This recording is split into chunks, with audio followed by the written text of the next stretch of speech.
Jadi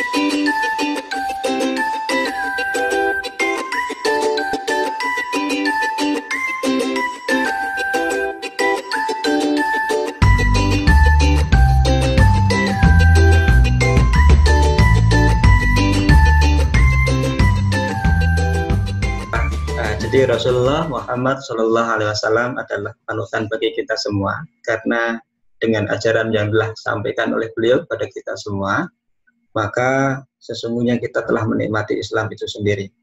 Ayah bunda yang dirahmati Allah Subhanahu Wa Taala yang berbahagia pula, hari ini tanggal 26 April 2020 kita bertemu kembali dalam Zoom meeting ini dengan topik yaitu tentang mengasah bakat menulis ya, mengasah bakat menulis yang insya Allah nanti akan disampaikan oleh Pak Hanjeli ya, Pak Hanjeli.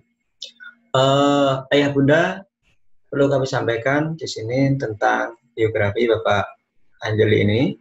Beliau adalah merupakan seorang penulis dan beliau sering sekali mendapatkan penghargaan tingkat nasional dalam penulisan buku-buku pelajaran terkait dengan pelajaran agama, terkait dengan pelajaran kreasi, kemudian budi kembang, dan macam-macam. Tentu saja prestasi beliau sangatlah banyak dalam penulisan tersebut. Tidak hanya buku, tetapi dalam masalah pembuatan jurnalistik, majalah, dan seterusnya sudah tidak asing lagi bagi kita, karena beliau adalah merupakan bagian staf kehumasan di Al-Jannah, di bagian literasi, bagian publikasi, bagian mengenalkan dan publikasi terkait dengan sekolah itu sendiri. Dan perlu Bapak Ibu Ayah Bunda ketahui semua bahwa Pak Han ini juga merupakan keluarga dan membina keluarganya, yang mana keluarganya anak sama istrinya juga merupakan keluarga penulis. Mereka mempunyai bakat, mungkin ini adalah bakat turunan kali ya. Ya, nggak tahu. Tapi yang jelas keluarga beliau adalah merupakan keluarga penulis. Dan tentu saja menjadi seorang penulis itu perlu yang namanya semacam upaya, semacam perjuangan yang sangat luar biasa, saya pikir ya. Oleh karena itu telah hadir beliau di tengah-tengah kita, Ayah Bunda. Kita sapa terlebih dahulu Pak Hanjeli. Halo, assalamualaikum Pak Hans. Bagaimana? Waalaikumsalam. Ya, Waalaikumsalam warahmatullahi wabarakatuh. Baik, alhamdulillah. Bagaimana kabarnya? Ini di Jiang sana atau di Limus Pratama atau di mana kota wisata ini, Pak Hans? Ada di Limus Pratama. Pak Nafi, ini saya lagi bahagia sekali nih, ada terbit buku anak saya. Oh. Sebenarnya ini karya waktu dia kelas 5, kelas 6, kelas 4, kelas 5 ya. Yeah. Buku ini satu buku tapi isinya 2. Sudah bestseller, kemudian oleh Mizan diterbitkan lagi dalam satu buku. Pada anaknya sekarang udah 3 tahun di Mesir nih. Jadi waktu dia kelas 4, 5 SD. Luar biasa ya. Tapi judulnya apa Pak Hans? Kira-kira judulnya Pak, tentang apa itu? Tentang remaja? Di covernya tentang Princess Sayaka. Oh, Princess Sayaka.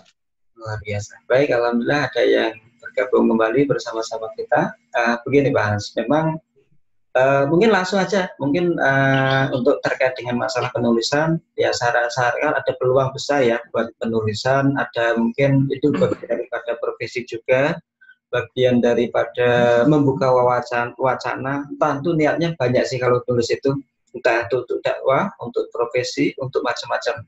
Tentu saja kita langsung akan bertanya, akan dikupas tuntas, beliau akan cerita tentang masalah penulisan ini. Karena kurang lebih berapa tahun ya Pak Hans di Al-Jannah itu udah 2016. 12 tahun?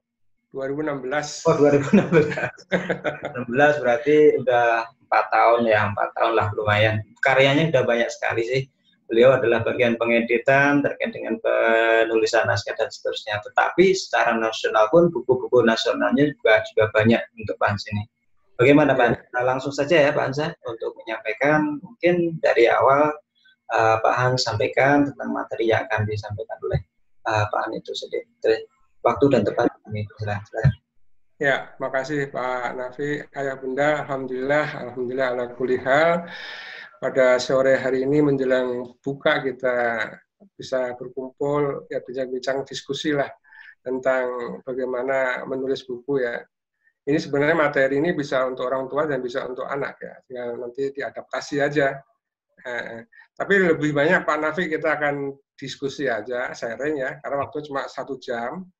Kalau nanti kurang ya ini berlanjut kali ya, seri kedua kali. Ya, ini di sini ada Bu Minarsih yang saya kenal ya. Selamat sore Bu Minarsih, Assalamualaikum. Ada siapa lagi nih? Bu Sri ada, Bu Ira, Bu Endia, sudah lumayan banyak nih. Baik Pak Nafi, ini judulnya tadi saya koreksi Pak Nafi ya, bukan mengasah bakat ya, tapi mengasah skill anak dalam menulis buku ya. Karena judul ini nanti akan menjadi topik pembicaraan. Yang kita asah adalah skill-nya, keterampilan. Ya. Kenapa keterampilan? Karena menulis itu adalah salah satu keterampilan. Sebagaimana keterampilan juga di bidang memasak, di bidang menjahit, ya, bidang olahraga misalkan bulu tangkis, sepak bola dan sebagainya. Ini sesuatu yang bisa diasah, sesuatu yang bisa dipertajam, dilatih, sehingga akan menghasilkan apakah itu prestasi atau karya. Ya. Jadi ini penekanannya saya adalah bagaimana anak ini mau berlatih sehingga menghasilkan karya atau prestasi ya. Bakat nanti mungkin pembicaraan yang lain kali ya. Terus kemudian kenapa menulis buku? Ini maksudnya untuk membedakan antara menulis dengan menulis status. Sebenarnya anak-anak kita itu sebenarnya sudah terbiasa menulis ya di Facebook atau Instagram, dia menulis status lah gitu ya. Tapi ini saya ingin menekankan bahwa penulisan di sini adalah penulisan yang dalam tulisan yang panjang ya. Hingga kita membedakannya dengan menulis buku gitu. Karena kita nanti akan bisa belajar tentang menulis cerpen juga bisa. Ya, tidak panjang tapi jadi kumpulan cerpen gitu. Baik Pak Nafi, nanti saya akan berbicara tentang diri saya dan keluarga karena ini sharing aja ya. Meskipun begitu saya akan menyampaikan semacam sistematikanya atau slide-nya sehingga kita bisa fokus pembicaraan kita ya. Nah, saya mohon izinkan Pak Nafi ya, ini slide saya buka dulu. Ini slide-nya.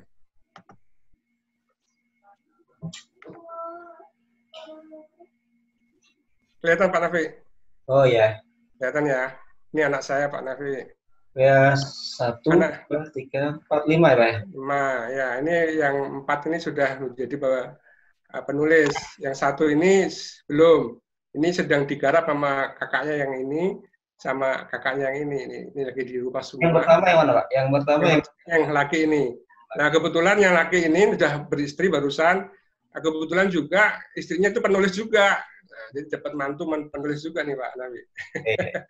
Luar biasa, penulis ya. Penulis memang. Iya. Ya, ini sebenarnya sudah nulis sih sebenarnya, cuma tulisannya belum bisa diterbitkan. Ada di bodi mobil, ada di tembok, ada di lantai. Oh iya. Kalau yang ini umur berapa nih Pak? Sekarang udah kelas 4 SD nih. Nah, ini belum sempat belajar nulis karena dia langsung keburu ke pondok pesantren. Karena memang ada kelainan dalam hal belajar. Dia lebih senang belajar bersama teman-temannya gitu. Kalau di rumah dia stres dia. Oh iya. Waktu kecil dia, waktu umur 7 tahun dah kita tinggal di pesantren aja dah. Alhamdulillah sampai sekarang. Gitu. Oke. Kita akan bicara tentang pertama mungkin pengenalan dulu saya ya. Kemudian yang kedua tentang ini rahasia sukses menulis buku. Ini ada faktor non teknis dan faktor teknis ya. Nanti semoga aja bisa minimal faktor non teknis kita bicarakan karena faktor non teknis ini menjadi hal yang mendasar ya. Nanti kita akan kupas ya. Ya, kita poin pertama tentang pengenalan diri saya ya. Ini keluarga saya. Nah, ini nama saya Anjeli, nama istri saya. Ini anak ini Konita, ini Salma, ini Aufa, ini Ahmad. Ya, sekarang udah gede ya. Gitu. Semuanya jadi penulis. Baik, ini karya-karya buku saya, Pak Nafi. Saya pertama kali nulis itu tahun 91, udah tua banget ya. Dan Tahun satu. 91. Oh iya, Iya. itu pas saya masih SNAW itu Pak, kelas 1 sampai. Udah kelihatan tua ini.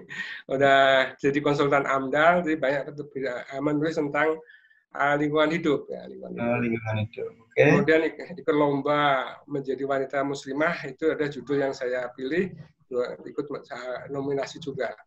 Kemudian tahun 2009 saya mulai mengarah kepada dunia pendidikan, karena saya sudah menjadi di sini waktu itu saya sudah menjadi manajer penerbitan di salah satu penerbit di Jakarta.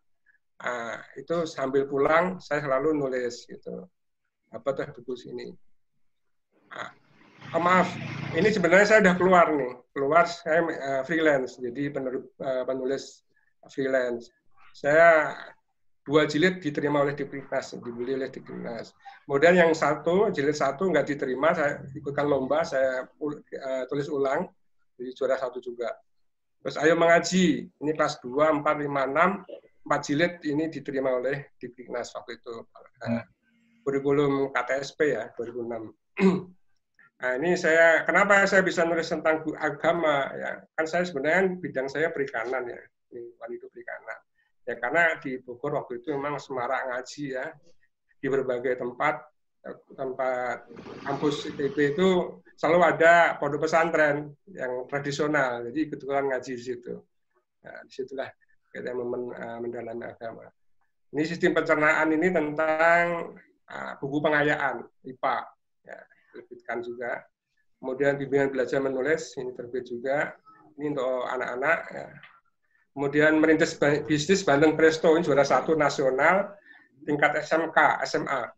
Ini kenapa juara 1? Diberitahu rahasianya karena ini pengalaman, bukan belajar studi pustaka, tapi saya memang bikin bisnis Bandeng Presto di Jakarta Utara. Jadi apa yang saya bikin, saya foto-foto, saya lakukan sendiri. Ya? Iya. Langsung praktek tak jadikan. Apa yang kamu lakukan, kamu tulis gitu ya? Iya, betul. Jadi ini saya akan meyakinkan waktu presentasinya gitu. Terus tentang narkoba, tentang narkoba, sukses yes, narkoba no, ini dijelaskan oleh Aranca Pratama. Ini yang saya wanti-wanti sama anak-anak saya yang kuliah, hati-hati. Karena dari sini saya belajar tentang bagaimana jebakan-jebakan narkoba. Gitu.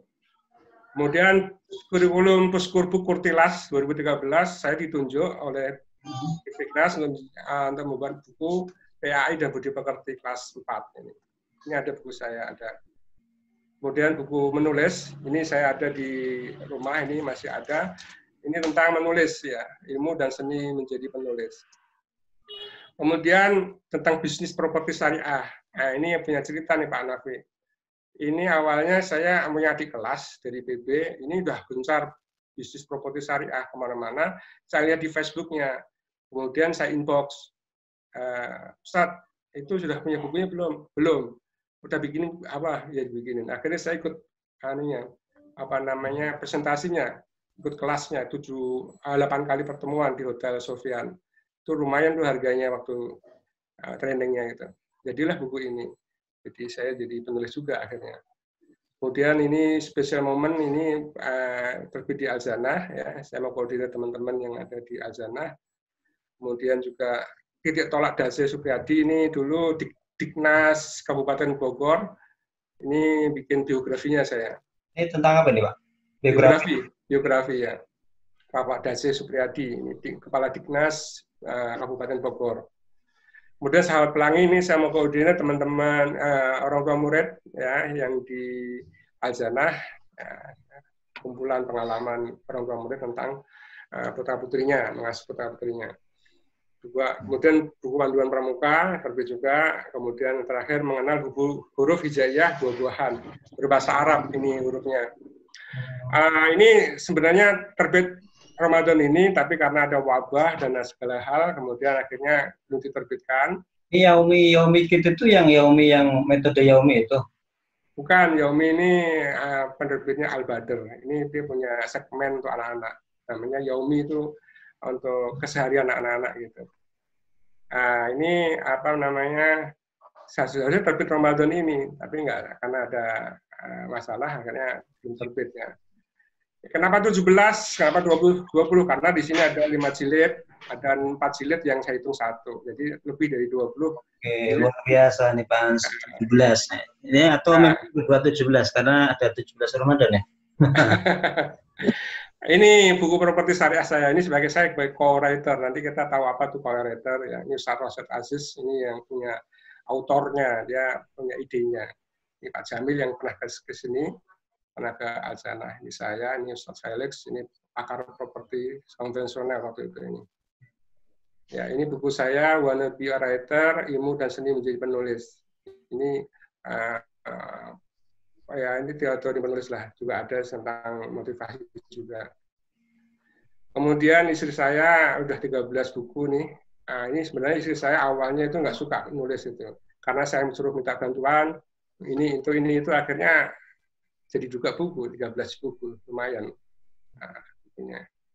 Nah, gitu. Ini ya berdua nih, Guru Wijaya, memang bikin cuma 15 hari, itu pun waktu-waktu senggang aja. Nah, istri saya nulis, kadang saya ngedit, saya nulis, istri saya ngedit. Gitu. 13. Ini doa, ini keajaiban doa istri ini, tulisan istri saya juga diterbitkan oleh penerbit di Yogyakarta. Ya. Ini yang tadi anak saya Muhammad Hilmi Anabani yang nikah sama istrinya, sekarang jadi istrinya yaitu tulis juga. Ini karya-karyanya. Ya, waktu dia, ini awalnya anak ini ikut mbahnya waktu SD, SMP, ikut mbahnya. Begitu ke SMA, ikut kita di Limus, Pratama, Jelengsi. Dia lihat kok adik-adiknya udah berkarya, akhirnya dia beli novel segala macam, akhirnya dia berkarya dan alhamdulillah diterbitkan juga. Nah, ini sampul-sampulnya. Nah, ini Konita. Konita Mas Salma ini kembar Pak Nafi. Oh iya. Ya, jadi karena kan nyebutnya biasanya si kembar ya. Ya, si kembar ini Konita, ini tahun 2009 terbit bukunya. Tapi sebenarnya dia punya cerita, dia dari kelas 2 udah mulai nulis. Jadi prosesnya sampai kelas 4 baru terbit bukunya. Gitu. Memang prosesnya panjang ya. Bukunya juga lumayan banyak. Di sini saya ngitung 10, tapi dia klaimnya ada 14, tapi saya nggak menemukan 14, yang 4 mana lagi nggak tahu. Ini judulnya. Nah, ini kembarannya Salma yang sekarang ada di Mesir ya, mengambil jurusan bahasa Arab. Ya, sudah hampir 3 tahun di sana. Ini yang tadi yang bukunya terbit lagi, dikemas jadi buku baru.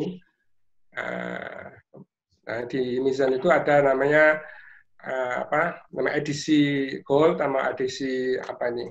Edisi deluxe ya. Ini kayaknya langganannya di Mizan nih Pak Zan, Pak Hans. Ya. Memang segmen KKPK ini yang KKPK ya. Juga buku cerita anak yang membuat anak-anak itu awalnya Mizan. Dari Mizan itu segmen anak-anak. Sebelumnya yang belum ada yang lain. Belakangan barulah menerbit yang lain ikut-ikutan. 3 serangkai dan sebagainya. Belum ya Expedia itu yang di Iya, belum. Memang dari awal. Dulu zamannya anak saya ini, Pak Nafi, tahun berapa dulu ya? 2006, 2007 itu yang nulis baru 90-an saya hitung. Saya sempat ngitung 90-an. Sekarang udah ratusan. Jadi sekarang udah banyak penulisnya, udah pengikutnya banyak. Karena saya mungkin generasi kedua. Nah, ini Aufa, Abdurrahman Aufa ini sekarang udah mau mencari kampus sih, mau kuliah ini. Tinggal satu yang belum apa namanya, belum menulis. Sekarang lagi di Bujuk, sudah dapat 1 lembar, tapi belum semangatnya belum. Ini kenapa demikian? Ini saya bedakan menjadi faktor suksesnya itu ada 2, ya, faktor non teknis dan faktor teknis. Nah, pada kesempatan ini Pak Nafi mungkin kita baru sempat faktor non teknis sekali ya, karena waktunya juga sih ya. Karena kalau kita beberkan ini bisa 2 hari 3 hari ini biasanya saya. Jadi sementara ini aja faktor non teknis dulu. Waktunya nanti langsung aja nggak apa-apa Pak. Iya betul. Waktunya sudah cukup ya, nanti bisa sambung lah next time kalau diperlukan untuk lebih dalami lagi lah. Ya. Halo Pak Nafi. Yang perlu digali mungkin dari apa ya? Kalau saya melihatnya dari sini Pak Hans, dari sisi apa ya, mental, penanaman mental dari keluarga itu sendiri. Apa ya? Kata Rasul itu mungkin tentang kan mesti dari lingkungannya, ya kan? Lingkungan itu mempunyai pengaruh yang sangat kuat, apalagi lingkungan pembentukan dari keluarga itu sendiri. Ya, nggak mungkin anak penulis terus lahir penulis itu wajar, kan? Kemudian anak penulis terus lahirnya bukan penulis, mungkin beda jalur. Nah itu di mana kepotongnya? Mungkin yang kita berikan semangat bagi teman-teman ayah bunda dan mungkin putra-putri ayah bunda kita ini yang mungkin ingin menekuni dalam bidang penulisan, mungkin terkait dengan mental ini Pak Yan, mungkin betul. Ya. Sebenarnya kan yang keluarga penulis baru saya, sebelumnya saya sendiri bukan keluarga penulis ya. Saya bukan penulis wirausaha, ibu saya juga wirausaha. Jadi sama sekali jauh dari lingkungan penulis ya. Nah, jadi awalnya begini Pak Nafi, waktu saya habis dari Solo kemudian ke Jakarta itu ngomong sama istri, ini kita anak mau kemana nih, mau kita bekali apa waktu itu kan. Terus kita sepakat kalau bagaimana kalau kita ajari nulis gitu ya. Sementara saya sendiri belum menulis waktu itu. Nah, itu akhirnya kita sepakat. Yang penting tuh suami sama istri itu sama arahannya sehingga satu nakoda satu arah gitu ya. Yeah. Sehingga kemudian terbentuklah lingkungan keluarga yang mendukung dia untuk berproses gitu menjadi penulis. Kalau menurut Pak Nafi nih, menurut Pak Nafi, ini Pak Nafi sendiri sampai sekarang kan mungkin sudah skripsi sudah S2 sudah ya. Tapi untuk berkarya yang lain, ini faktor yang mana nih yang paling berat? Faktor teknis atau non teknis? Kalau saya sih, kalau untuk ke buku ya mungkin hanya sebatas apa ya? Kalau karya tulis ilmiah seperti apa ya? Yang penelitian tindakan kelah itu saya buat 2 kali, sekarang itu mungkin di panduan karakter itu kan karena tugas saja tuh. Tapi ya, bukan tugas itu, saya pikir ya baru kemarin saya mau lihat-lihat mau tulis tentang bank sampah itu. Ada sih saya mau buat e-book tentang bank sampah itu, tapi ya ada sih tinggal dikit lagi, tinggal disetujuin aja, kalau nggak setuju ya nggak jadi gitu aja toh. Nah, nggak maksudnya gini Pak terkait dengan Ramadan ini kan ada Green Ramadan, di rumah bersih-bersih itu kan dibuatkan e-book kan lumayan. Saya udah halaman berapa itu saya buat di PowerPoint ya mungkin itu sih, cuman gini Pak Hans, memang spirit untuk menulis itu ya kontinuitasnya itu yang susah Pak Hans. Mungkin sambil seperti ini mungkin ada ayah bunda yang langsung bertanya ke Pak Hans, dipersilakan kita ngobrol santai saja, karena ayah bunda mohon maaf karena Pak Hans ini memang dari biografinya tadi, beliau anak-anak beliau, keluarga beliau, dan beliau sendiri karyanya itu ya hampir di atas 5 buku, sampai 5 buku dan bahkan sampai 20 buku Pak Hans sendiri. Anak-anaknya yang kecil-kecil, itu cara membinanya bagaimana? Saya mungkin kalau saya ceritakan bagaimana sih membentuk karakter seperti itu, mungkin dari ayah bunda ingin bisa bertanya dengan seperti itu langsung saja kepada Pak Hans. Ya, boleh. Ya. Mungkin ini sambil jalan ya, Pak Nafi, saya cerahkan dulu Pak ya. Pak Nafi, ini kan ada faktor non teknis dan faktor teknis. Kalau menurut saya yang menjadi basic itu dan menjadi kegagalan orang dan kesuksesan orang menulis itu adalah faktor non teknis yang paling utama. Iya. Anak-anak saya juga dulu nggak tahu nih faktor teknis ini, bagaimana menulis, persiapan bagaimana, rewriting bagaimana, draftingnya bagaimana, revising bagaimana, revising bagaimana, editingnya bagaimana, publishingnya bagaimana, nggak tahu. Jadi slide ini dan buku yang tadi saya pamerkan tadi, Wanna Be a Writer tadi, itu sebenarnya bestsellernya juga Pak Hans. dibikin kan setelah anak-anak sudah jadi penulis. Jadi mereka itu memang faktor non teknisnya yang paling menunjang. Nanti kita akan cerita ini. Ya, ini sesuai dengan karakter yang dibina di Al-Zanah, Pak Nafi. Iya betul. Nanti akan saya kaitkan dengan itu, karena ini sebenarnya pertama-tama yang menjadi basic orang bisa berkarya itu nanti di faktor non teknis ini justru. Ya, coba Pak Nafi, saya jadi mau nanya jawaban Pak Nafi. Karena kesibukan ini, sebenarnya faktor yang menjadi mendasari Pak Nafi nggak berkarya itu faktor non teknis. Iya betul, memang pengaturan waktu. Tapi sih kalau karya yang sifatnya buku sih, ya sih belum Pak. Tapi kalau yang mungkin kayak tulisan-tulisan banyak sih Pak. Kalau tulisan-tulisan waktu itu juga juga masuk sih. Ya alhamdulillah. Cuman ya apa ya mungkin kontinuitasnya itu yang susah. Jadi manajemen waktu untuk mengatur waktu untuk pokoknya jam segini saya harus duduk, saya harus nulis. Nah itu konsistennya. Tapi kalau begitu sudah mood keluar itu tulisan tuh, ngarang itu ngantuk aja udah keluar semua itu. Tapi kalau udah mau, udah malas udah lah. Gitu. Itu ya mungkin Pak Hans menang di situ. Jadi istiqomahnya luar biasa itu. Ya itu memang non teknis yang harus diperbaiki. Jadi apa ya? Kalau saya lebih suka nggak tahu lah, suka ngomong kali. Ya silakan. Ya ayah bunda nanti kalau misalkan ada yang ditanyakan nanti per item ini nanti kita kasih kesempatan untuk bertanya ya ada minat, kebutuhan, sarana prasarana, kesibukan, lingkungan dan mental. Ini saya jadikan ini nanti kita akan diskusi lah ya. Yang pertama kita akan bahas tentang minat ya, Pak Nafi.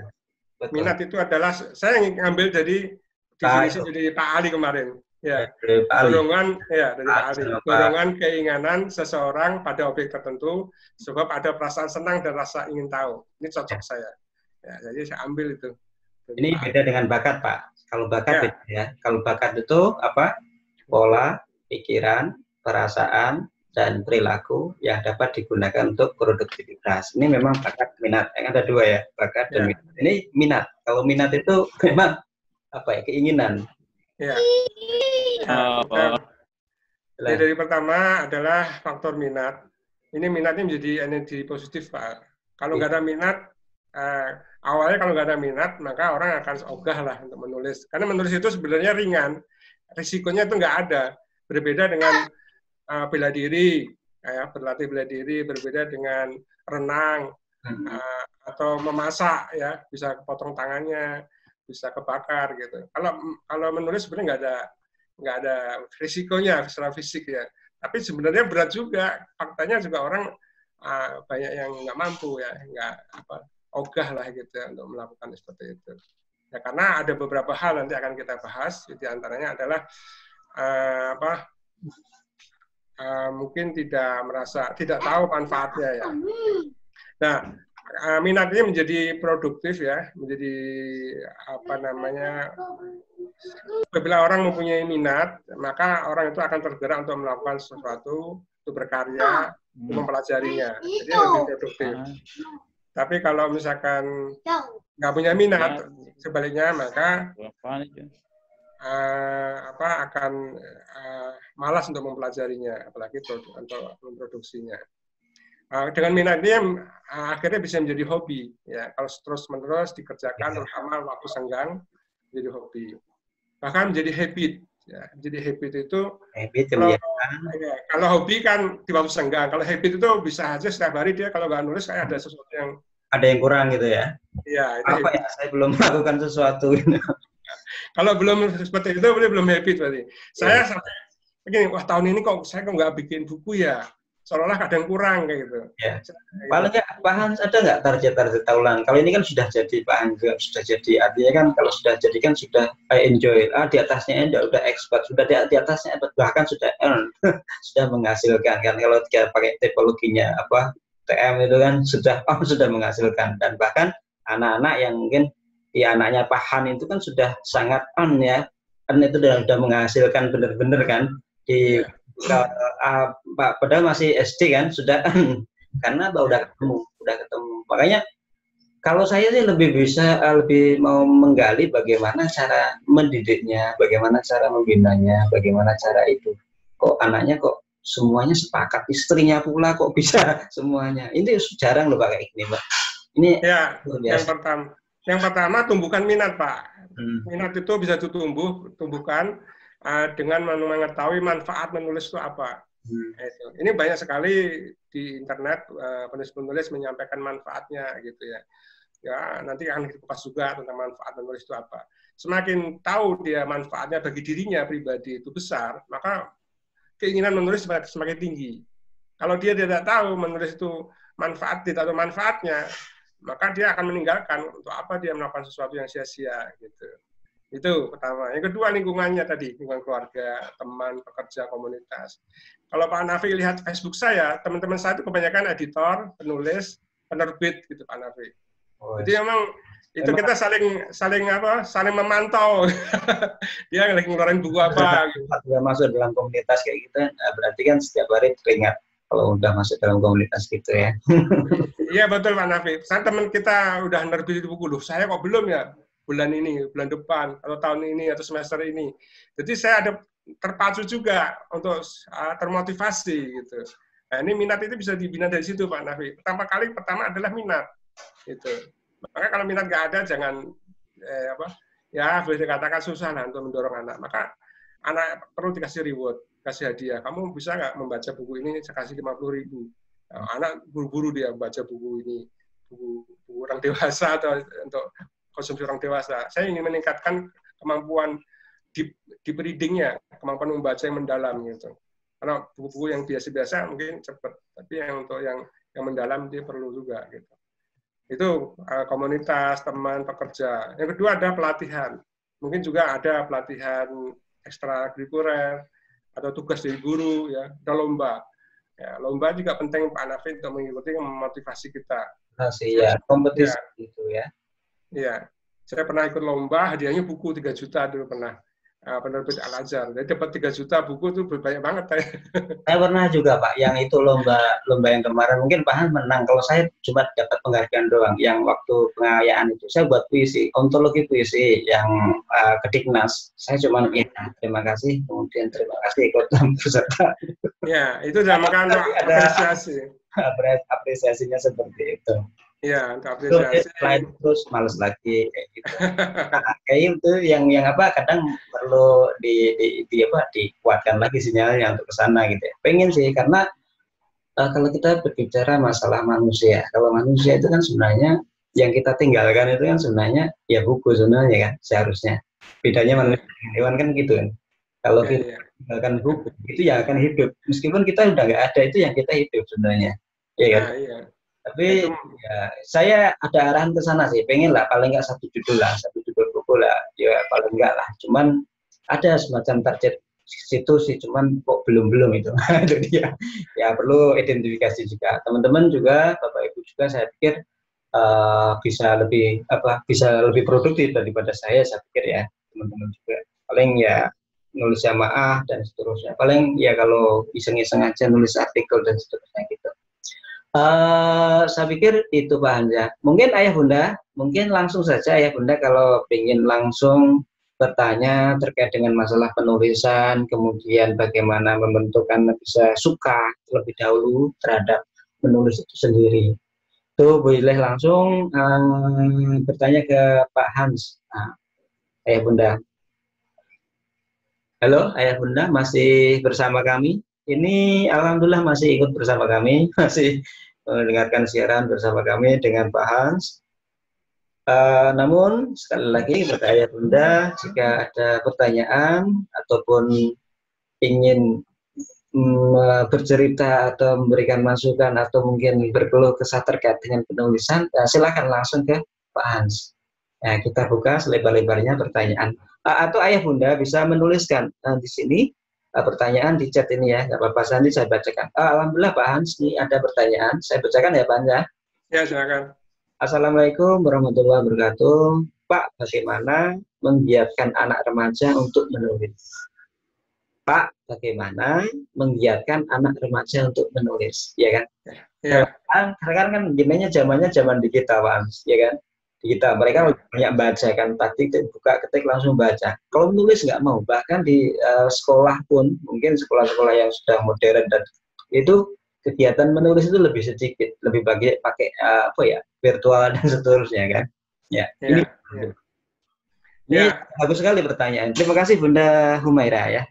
Ya, ini sesuai dengan pembicaraan barusan kita ya, ini tentang faktor non teknis itu ya, menggiatkan kan berarti ya. Ya, dorongan orang atau anak itu melakukan sesuatu itu pasti terdorong apabila dia tahu manfaat bagi dirinya. Itu pertama Pak Nafi. Ya, manfaat, tahu manfaat menulis itu apa sih, tadi kita sudah bahas kan gitu. Iya. Nah, itulah yang kita harus, makanya kenapa nih orang tua harus tahu, karena kita akan membina anak kan. Kalau kayaknya sekedar perintah itu nanti nggak abadi dan hasilnya tidak sepenuh hati dia nulis gitu.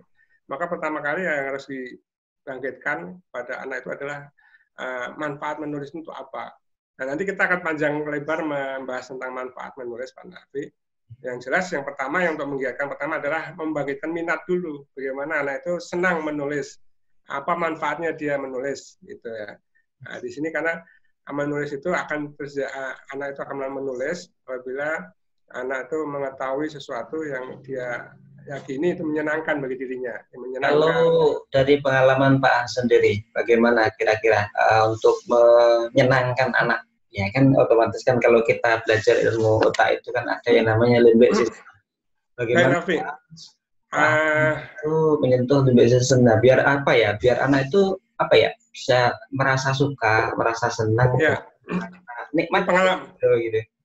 Ini pengalaman saya, Pak Nafi. Waktu saya anak umur 1 tahun tuh kan di Solo, itu di SD Islam full day dulu awalnya. Full day kayak diajar lah itu makan sama jajan di sekolahan. Begitu pindah ke Jakarta, saya pindahkan ke sekolah negeri. Sekolah negeri kan teman-temannya pada jajan semua itu ceritanya.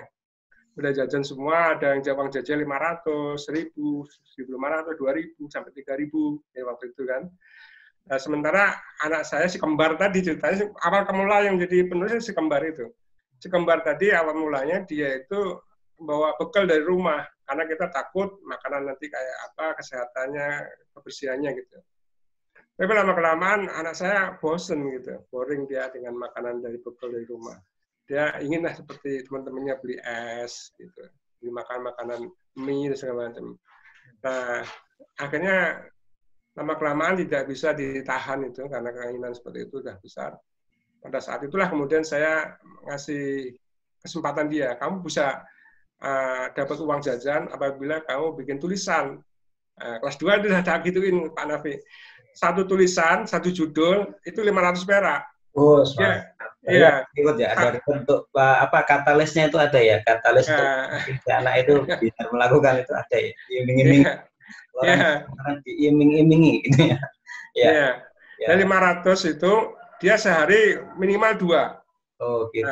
Tapi jangan dibayangkan Pak Nafi kelas 2 itu dia nulis itu cuma 3 baris, 4 baris, 5 baris satu judul itu. Misalkan sepatu tertukar tuh sampai nggak ketemu sepatunya dia di mana yang aslinya gitu tuh sama waktu itu sama temennya karena ada pertemuan di bersama gitu.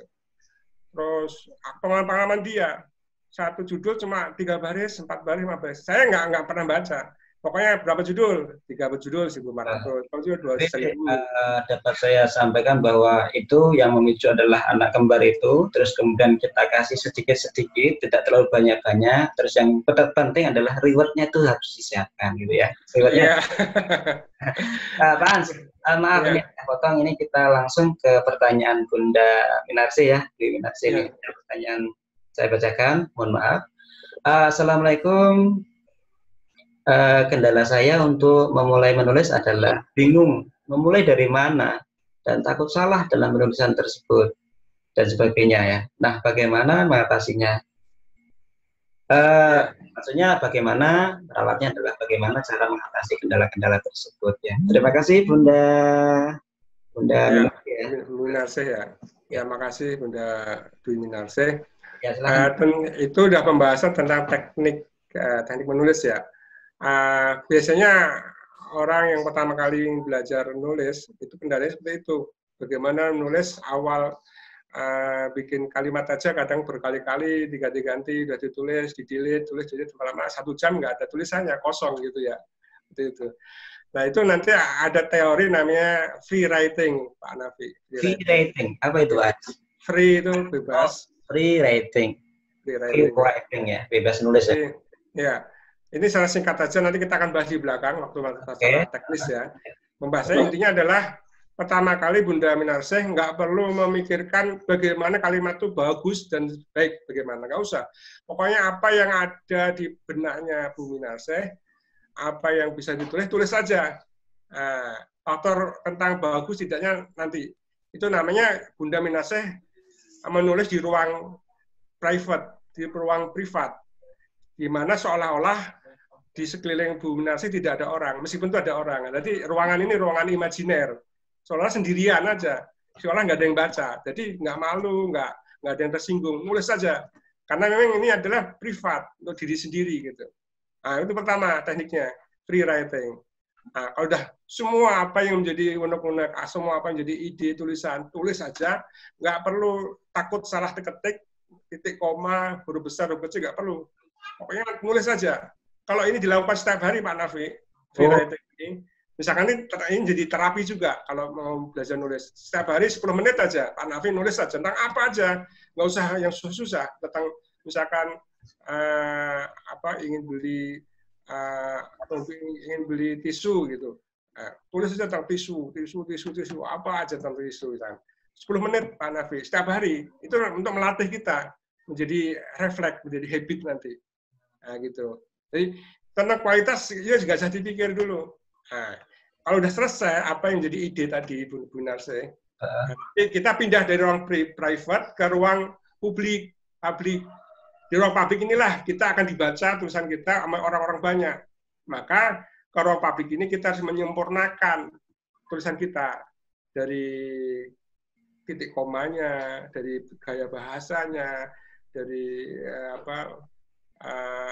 keterikatannya, hubungannya dengan topik, ada hubungannya atau tidak. Itu awalnya kan bebas saja. Nah, di sini kita akan ngedit namanya, merevisi, mengedit itu. Editing. Ya, editing. Kalau sudah selesai seperti itu, Pak Nafi, maka kalau saya ngedit itu kadang-kadang 3 kali, 4 kali, Pak Nafi.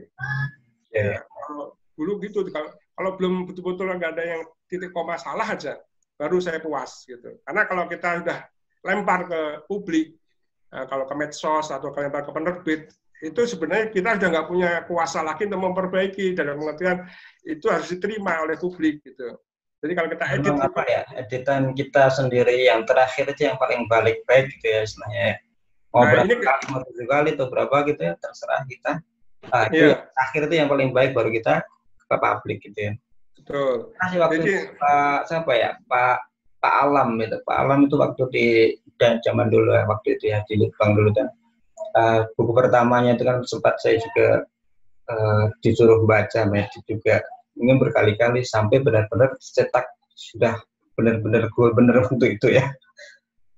Iya. Ya, paling kayak gitu lagi. Ya, itu secara prinsip seperti itu ya. Pertama nulisnya bebas, free writing, kemudian nanti sebelum dipublish, sebelum diterbitkan itu diedit gitu. Nah, dengan demikian sudah jadi buku Bu Minaseh. Nah, kendala bagaimana mengawali tulisan itu menjadi nggak ada masalah lagi karena sudah diatasi dengan tadi caranya seperti itu. Kayak ini ada bertanya lagi, bisa ya saya sampaikan atau bagaimana? Atau mau lanjut? Ini masih ada berapa slide lagi? Masih banyak. Masih banyak ya? Lanjut dulu lah slide-nya, coba. Ya, kita ya boleh lah.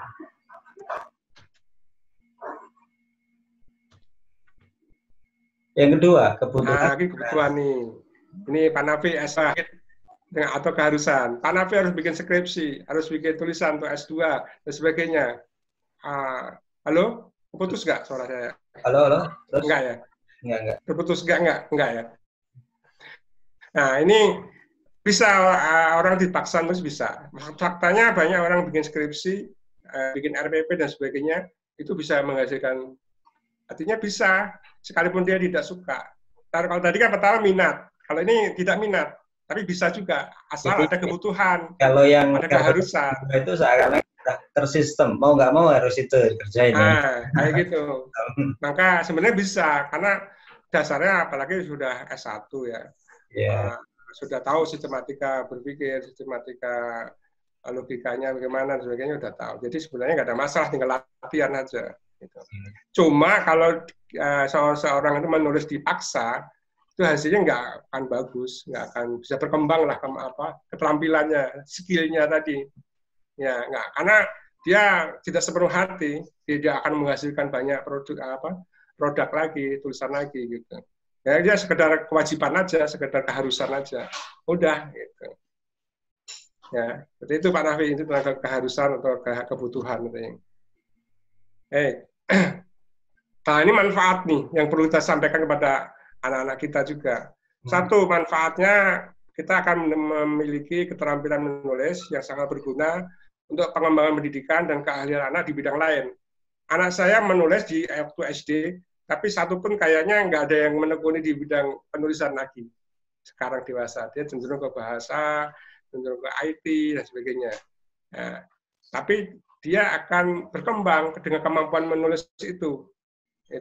Hingga ketika dia sekolah nih, dalam hal pendidikan ya, ketika sekolah SD, SMP, SMA, itu dia jagonya menulis. Dia selalu jadi andalan teman-temannya nulis gitu, nulis jadi sekretaris dan segala macam. PowerPoint bisa, apalagi Photoshop, karena waktu dia belajar menulis juga akan belajar yang lain juga. Gitu. Itu menjadi keterampilan dia menulis itu. Yang kedua, itu mendapat keterampilan pengalaman sebagai jenjang menuju penulis profesional, wartawan, atau sastrawan. Otomatis dia sudah pengalaman dia di bidang penulisan, mau jadi penulis beneran, oke, wartawan oke, dia sudah pengalaman kan gitu. Dibanding anak yang belum punya pengalaman, otomatis dia lebih percaya diri.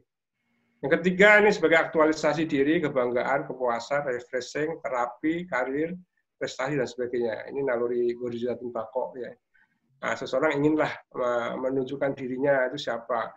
Saya pernah dengar S1 sama S3 waktu itu presentasi ya. S1, S1-nya itu memiliki bukunya dia. Dia presentasi tentang bisnis syariah. Sudah punya bukunya. Yang S3 ini belum punya buku. Yang S1 merasa pede aja, dia sudah menghasilkan buku. Artinya apa yang dia bicarakan itu ya sudah ada di buku ini. Ini sebenarnya aktualisasi ya. Gitu. Ya. Kemudian memenuhi dorongan cinta kepada lawan jenis, anak, istri, dan sesamanya. Ghorzatul Nauk ya. Ya mungkin menulis dalam rangka untuk ya memenuhi kecintaannya dia terhadap sesama dan sebagainya. Kemudian tuntutan syiar atau dakwah ya. Ulama-ulama dulu Pak Nafi nggak dibayar juga akhirnya nulis kitab tebel-tebel ya. Bahkan kitabnya berpuluh-puluh. Nah, makanya beliau itu kan meninggalkan buku. Iya. Buku akhirnya setiap manusia ataupun umat yang sekarang ini kan bisa berdialog dengan mereka. Meskipun dia tidak ada, tetapi kita tetap dialog. Itulah yang membedakan ya antara kita dengan ya makhluk yang lain. Mungkin itu. Rohnya masih ada. Apalagi karya-karya seperti ini. Saya suka makanya karyanya si Hamka. Hamka itu kan udah nggak ada, tapi itu kayak tasawuf modern itu kan. Tasawuf modern tuh Pak, itu enak sekali kalau dibaca. Kayak kita baca Quran kedua itu. Tasawuf. Nah, itu apa ya? Beliaunya udah nggak ada, tapi seakan-akan kita dialog gitu ya. Iya. Ya, jadi karena tuntutan syiar, tuntutan agama, dia harus mensiarkan, kemudian itu akhirnya dia nulis beliau. Dan menulis ini adalah tradisi para ulama ya, para sahabat, para ulama ya, untuk menghasilkan karya, bukan untuk apa, memang dia tuntutan dakwah gitu. Kemudian mendapatkan honor, jelas Pak Nafi ya, dapat honor dan menulis itu, dapat hadiah, jabatan. Ya kalau menulis bisa nanti golongan kepegawaiannya naik dan sebagainya. Gitu. Ini manfaatnya Pak Nafi. Ya. Barangkali ini udah kelas jam 5 nih Pak Nafi. Ya. Ada pertanyaan barangkali. Sekarang sudah jam 6, cuman jam 5. Jam 5 Mas. Nah ini teman-teman semua, Bapak Ibu, saya pikir satu pertanyaan ini kita jawab biar tidak menyisakan pertanyaan, Pak Hans. Ada pertanyaan, satu pertanyaan kita jawab dulu, baru kita close ya Pak Anja. Saya kasih waktu nggak usah lama-lama, 2 menit atau 3 menit ya, karena waktunya sudah jam 5 nih Pak Hans ya. Tapi tetap saya bacakan pertanyaannya, tolong jawab nanti dengan Assalamualaikum Pak Hans, keinginan menulis ada, tapi adalah semangat di awal menulis, kemudian setengah jalan atau tulisan belum selesai, moodnya sudah hilang. Bagaimana mempertahankan konsistensi menulis? Ya ini kan kebanyakan orang mengalami seperti ini. Dan awalnya ya istilahnya semangatnya di awal, kemudian tahu-tahu di tengah turun lagi. begitu ada perintah disulut kayak disulut menulis tuh ini banyak ini hadiahnya dan seterusnya, ada semangat lagi timbul. Tapi begitu di tengah-tengah udah turun lagi. Ya kayak sama seperti saya juga seperti itu. Kira-kira gimana itu? Itu yang mungkin konsisten itulah istiqomahnya itu. Apa Pak Hans? Gimana ini? Ya, Pak Nafi, terima kasih. Memang menulis kan membutuhkan waktu ya, kadang berhari-hari, berminggu-minggu, berbulan-bulan, bahkan tahunan ya. Bahkan kalau seperti penulis Remi Silado itu sampai tahunan, sampai surveinya ke Belanda, karena ingin tahu jejak petilasannya, peninggalannya kayak apa nih, sampai tidur di situ. Para pejuang diasingkan ke Belanda, sampai dulu ke sana, butuh waktu yang lama. Gitu. Nah, ini memang waktu yang lama ini membutuhkan istiqomah ya, membutuhkan tekad yang kuat ya. Maka satu-satunya yang perlu kita motivasi diri kita sendiri ya, harus tahu bahwa ini harus jadi. Ya, kenapa jadi? Jadi punya alasan yang harus diterima dengan diri kita sendiri. Ini tulisannya harus jadi gitu. Ya, kalau enggak ya apa? Bahkan kalau perlu kita bernazar, Pak Nafi. Kalau tulisan ini nggak jadi, saya mau motong kambing atau motong sapi. Sehingga kalau nggak jadi, hanya menghukum diri sendiri gitu ya. Ya, kalau jadi nanti syukurannya apa gitu. Yeah. Nah, memang harus ada kayak komitmen. Nanti anak juga gitu. Nanti di akhir ini non teknis ini sebenarnya ada lembar komitmen atau janji anak sama orang tua. Ya, sehingga orang tua paham anaknya sedang apa. Karena setiap hari dia harus nulis per halaman atau per jam dia nulis dan menyediakan fasilitas, waktu dan sebagainya. Anak pun sudah tahu bahwa dia harus nulis. Jadi memang ada kayak semacam janji pada diri sendiri, berazam gitu, Pak Nafi. Maka untuk menumbuhkan istiqomahnya tadi, maka ibu atau bapak tadi harus punya tekad tadi, bahwa ini harus jadi. Kalau nggak jadi, apa konsekuensinya? Nah, itu harus ada semacam itu. Itu untuk dari diri sendiri. Ya. Seperti tadi, kalau misalkan skripsi, harus jadi. Kalau nggak bisa lulus. Pertama. Kalau nggak lulus tahun ini, tahun depan. Gitu. Harus ada seperti itu, konsekuensi seperti itu. Sehingga mau nggak mau harus diselesaikan. Gitu. Itu memang semacam dalam kegiatan menulis pun, menjadi orang penulis pun ada beberapa karakter yang kita tanamkan. Kita pedilin satu-satu. Kalau mungkin kita bisa jelentrehkan itu, di situ ada kemandirian, di situ ada kedisiplinan, terutama kedisiplinan ya. Kemudian di situ ada semacam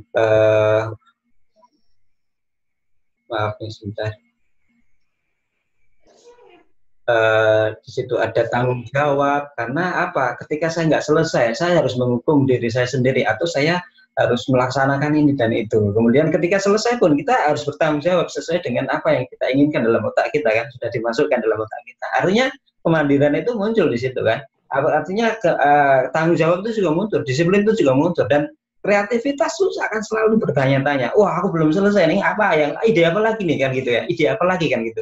Itu yang mungkin selalu ditanya-tanya dalam diri kita. Saya pikir itu Pak ya, karena terima kasih pertanyaannya dari Bunda siapa tadi?